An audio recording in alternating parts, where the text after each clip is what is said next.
The bear trap at PGA National doesn't care about your reputation. It doesn't care about your world ranking, your past wins, or your comeback story. It just eats. And on Friday at the Cognizant Classic, it feasted on some of the biggest names in the field. 12 players thought they'd made the cut. 12 players were already planning their weekend tee times. Then 4 guys went absolutely nuclear in the final holes and slammed the door shut on all of them. Nicolai Højgaard birdied 18, Joe Highsmith birdied 18, Adrian Dumont de Chassard birdied 16, and Sudarshan Yelamaraju, the man birdied his final 3 holes. The cut line moved from 1 over to even par, and a dozen players who thought they were safe are now packing their bags. Among them, a former champion, a teen phenom, and some of the most recognizable names in golf. The math at PGA National is brutally simple. Of the 123 players who teed it up Thursday morning, only 67 would survive to see the weekend.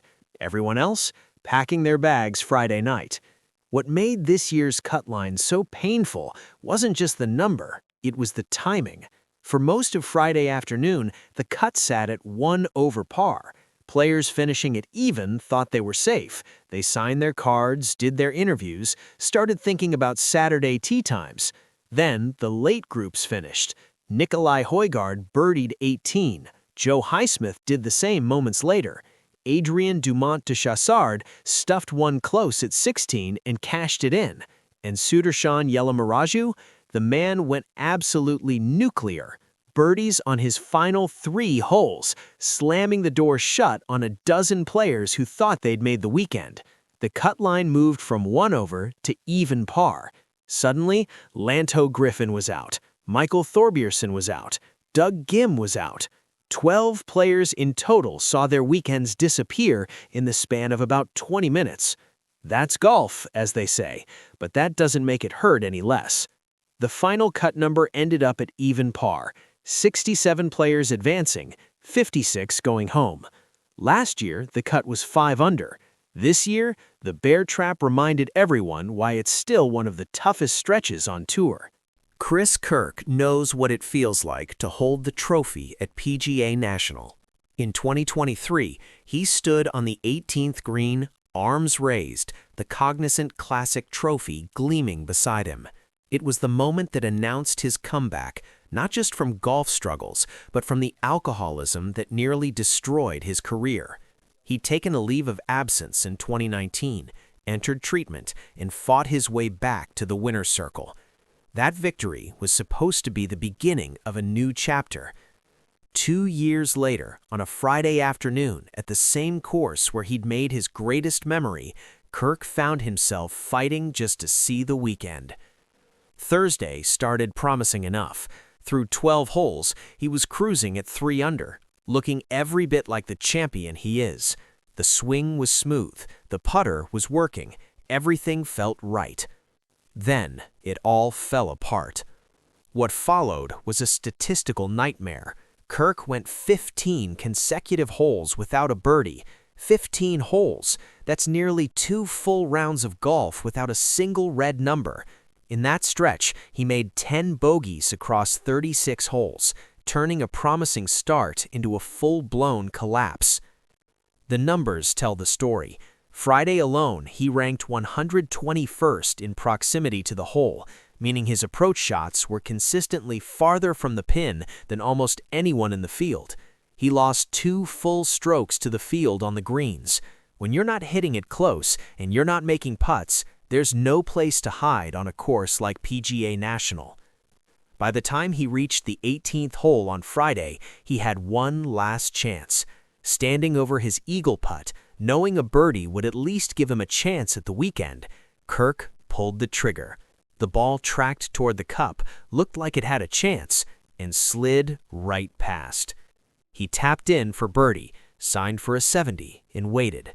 When the final groups finished and the cut line moved to even par, Kirk's 2 over total left him packing his bags.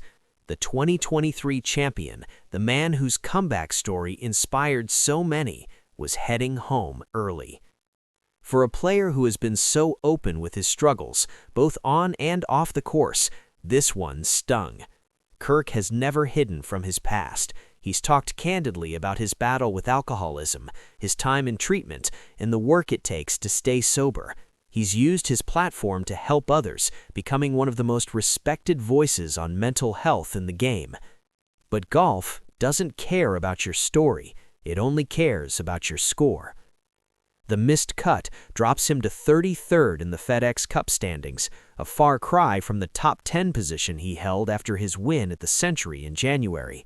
He's made 4 cuts in 6 starts this season, but the results have been sliding.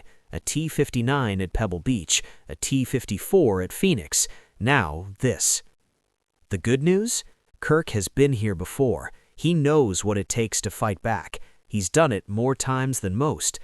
But on this Friday, walking off the 18th green at PGA National, the champion looked every bit as human as the rest of us. Gary Woodland's story isn't just about golf. It's about survival. In May 2023, something started going terribly wrong. A perpetually optimistic soul by nature, the Kansas native wasn't afraid of much. True, he never was comfortable with heights, but the only thing he really feared, he admits, was failure. Suddenly, however, he found himself consumed by fear almost constantly. Fear of dying, fear of something awful happening to his children, fear of falling to his death. At the Memorial Tournament in June, he awoke one night and clung to the mattress for an hour, certain that if he let go, he would plummet to his demise. Nighttime was particularly scary because spasms and jolts would awaken him and cause him to jump out of bed. Tremors attacked his hands. He suffered chills and loss of appetite. But mostly, he was plagued by almost unceasing anxiety. His preternatural ease and good-natured personality disappeared. The big one symptom was I just wasn't feeling like myself, Woodland explained. After enduring a difficult week of nausea and anxiety at the 2023 PGA Championship at Oak Hill, Woodland consulted his longtime general practitioner, who ordered an MRI to rule out Parkinson's disease. The MRI ruled out Parkinson's, but it revealed something more troubling, a lesion growing on his brain. It sat on a part of his cranium that controls fear and anxiety. He's like, "You're not going crazy. Everything you're experiencing is common and normal for where this thing is sitting in your brain." Woodland tried to alleviate the symptoms with anti-seizure and anxiety medication. That worked for a while, got him through the Wyndham Championship. But his mind was not right. He would pull a club and then forget which one it was. He couldn't concentrate while putting. As his thoughts darkened again, doctors recommended surgery. On September 18, 2023, doctors carved a hole the size of a baseball out of the left side of his skull and removed as much of the tumor as possible without risking his eyesight. The surgery left him with a scar that runs almost down to his right ear, now hidden by his ball cap. The surgeon reattached his scalp with titanium plates and screws. "So, I've got a robotic head, I guess," Woodland was able to say with a grin afterward. Less than 4 months later, he returned to competitive golf at the Sony Open in Hawaii. "This week will be a big week," the former US Open champion said at the time. "I can hit every golf shot I want right now physically. It's, can my brain sustain the 7 days of tournament golf? Can I get back to the focus and stuff I'm used to since I've been on tour?" It was a horrible experience, Woodland said of those dark months. All you wanted to do was go to sleep to not think about it, and going to sleep was the worst part. That is where all the seizures were happening. It was a horrible 4 or 5 months. But there were positives. "I realize there is a lot of good in this world," he said. "The love and support I've had has been unbelievable." On February 26, 2025, exactly 1 year before this year's Cognizant Classic, Woodland received the PGA Tour Courage Award during a ceremony at this very tournament. The award is given to individuals who have overcome extraordinary adversity, personal tragedy, severe injury, or illness to make a significant contribution to golf. Woodland is only the 7th recipient since the award was established in 2012. "It was a hard journey for me," Woodland said while accepting the award, fighting back tears. "The last few years have been really hard. This is a gift for the people around me, because without them, I wouldn't be playing nor sitting here today. It means everything to me to get this award." PGA Tour Commissioner Jay Monahan praised his resilience. "Gary's journey is well documented, and the fact that he has overcome so many challenges related to his initial diagnosis is nothing short of a miracle. We are very proud to honor him with the PGA Tour Courage Award and recognize his relentless spirit and willingness to share his story and inspire others." The award came with a $25,000 charitable donation, which Woodland and his wife Gabby matched for Champion Charities, an organization dedicated to brain tumor research and patient support. Fast forward to February 2026, this tournament was supposed to be another chapter in that comeback story. Round 1 was a rocky start for Woodland. He struggled on the front 9 and shot 38 with a double bogey at hole 9, doing the most damage. The back 9 was where he found his game. Back-to-back birdies at 11 and 12 gave him confidence. He finished round 1 at 72, 1 over par, hanging in there. In round 2, he played the front 9 at even par, turned at 36, and kept it clean through the middle of the back 9. Then the bear trap got him. Bogey at 17, double bogey at 18, another 72, a 36-hole total of 144, finishing at +2 overall. He ranked dead last in strokes gained around the green, losing more than 3 shots on Thursday alone. His scrambling rate, 6 of 14. For just the 3rd time in 12 starts at PGA National, Gary Woodland won't see the weekend. "I just want to prove you can do hard things," Woodland once said. "I want to prove to my kids, nobody is going to tell you you can't do anything. You can overcome tough, scary decisions in your life. Not everything is easy. This came out of nowhere for me, but I'm not going to let it stop me." A missed cut won't stop him either, but on this Friday, walking off the 18th green at PGA National, the Courage Award winners' weekend ended earlier than anyone hoped. Blades Brown could have been a high school senior in Nashville this week. Instead, he was at PGA National on a sponsor exemption, trying to add another chapter to a legend that's already growing faster than anyone expected. The 18-year-old turned professional in late 2024 after breaking Bobby Jones' 103-year-old record as the youngest to earn stroke play medalist honors in the U.S. Amateur when Brown was just 16. His decision to skip college golf and jump straight to the pros raised eyebrows.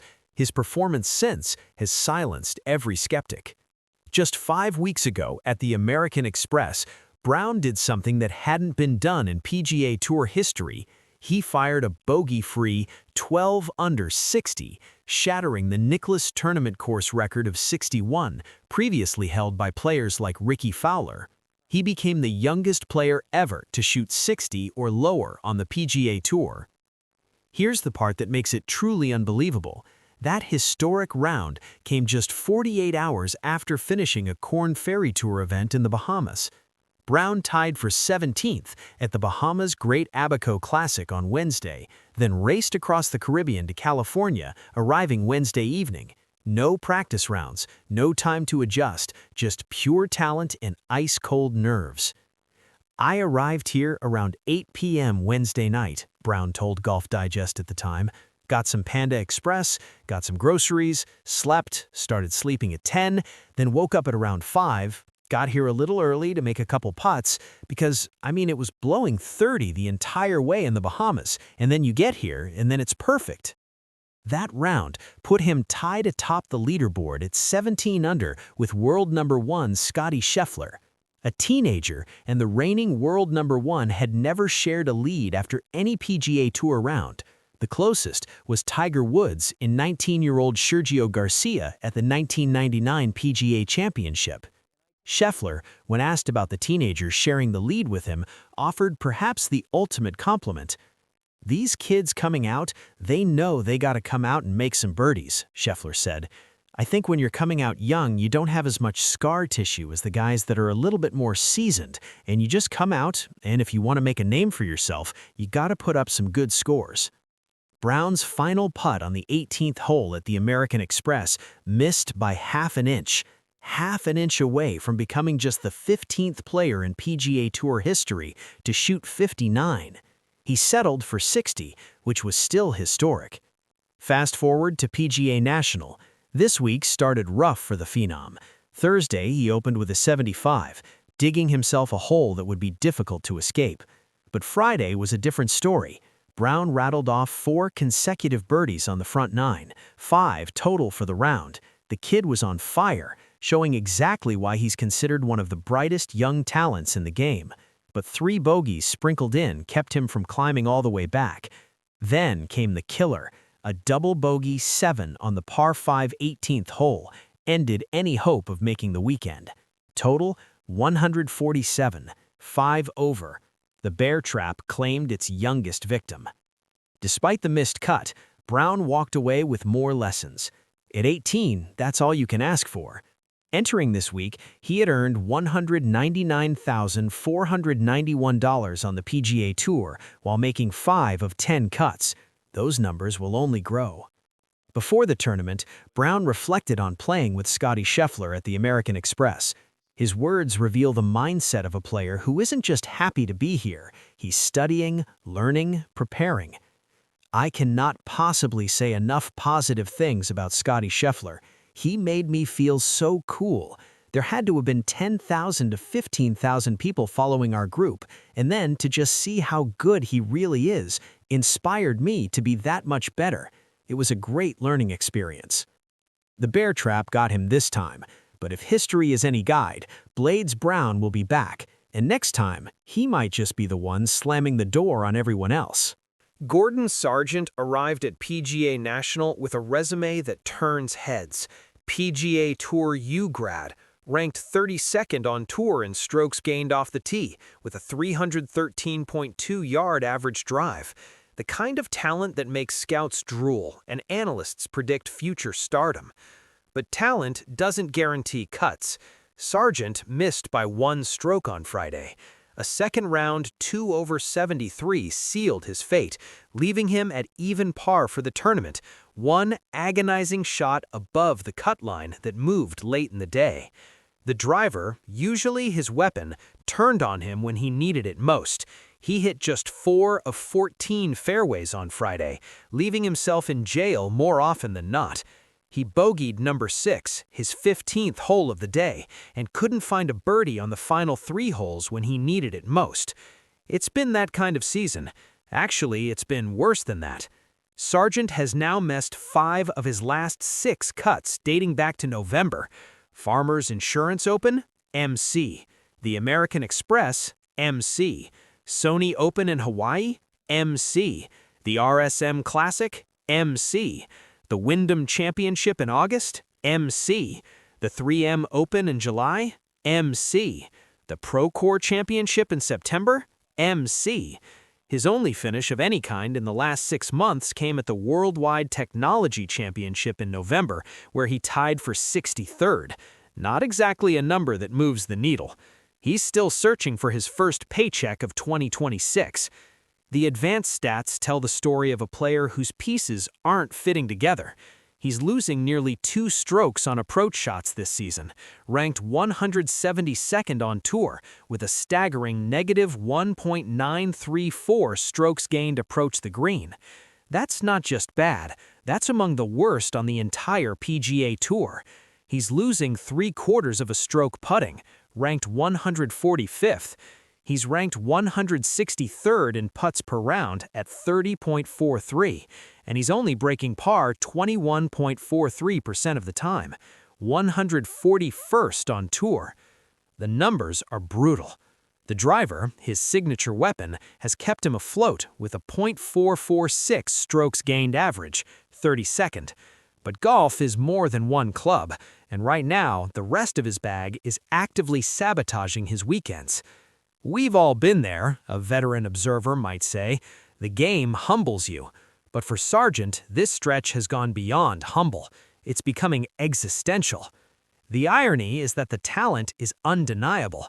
At just 22 years old, Sargent was the first player to earn PGA Tour status through the PGA Tour U Accelerated program, turning pro in 2023 after an All-American career at Vanderbilt. He's got the pedigree, he's got the physical gifts. What he doesn't have right now is the confidence that comes from seeing putts drop and approaches stick. The missed cut at PGA National wasn't a blowout, it was a heartbreaker. One shot, one bounce, one putt that could have gone either way. Those are the ones that linger. Those are the ones that keep you up at night replaying every decision. You're gonna have stretches where nothing goes right, every veteran says. The good ones fight through it. Gordon Sargent is still fighting. The question is how long that fight takes to turn around. Here's the part that stings for everyone who missed. They didn't lose just because they played badly. They lost because 4 players played heroically down the stretch, turning what should have been a comfortable Friday evening into a nightmare of what-ifs and broken plans. Nikolai Hojgaard was the first to strike. The 24-year-old Dane, part of the twin brother duo that's taken the golf world by storm, stepped up to the 18th hole knowing exactly what was at stake. His drive found the fairway, his approach found the green, and his putt, it found the bottom of the cup. That birdie at the last wasn't just a nice finish, it was a dagger aimed at a dozen players watching from the clubhouse. Joe Highsmith followed suit moments later. The defending champion, who would go on to win the tournament with a record-setting weekend score, birdied 18 to ensure he'd have a chance to defend his title. For Highsmith, it was personal. He'd won this event in 2025, and he wasn't about to let a missed cut end his reign without a fight. His birdie at the last pushed the cut line further, eliminating any hope for players who thought even par might be safe. Adrien Dumont de Chastard did his damage earlier in the round. The Belgian, who had missed the cut at this very tournament in 2024 with a 5-over performance, found redemption on the 16th hole. His birdie there added another stroke to the mounting pressure on everyone sitting at 1 over in the clubhouse. And then there was Sudarshan Yelamaraju. The man went absolutely nuclear.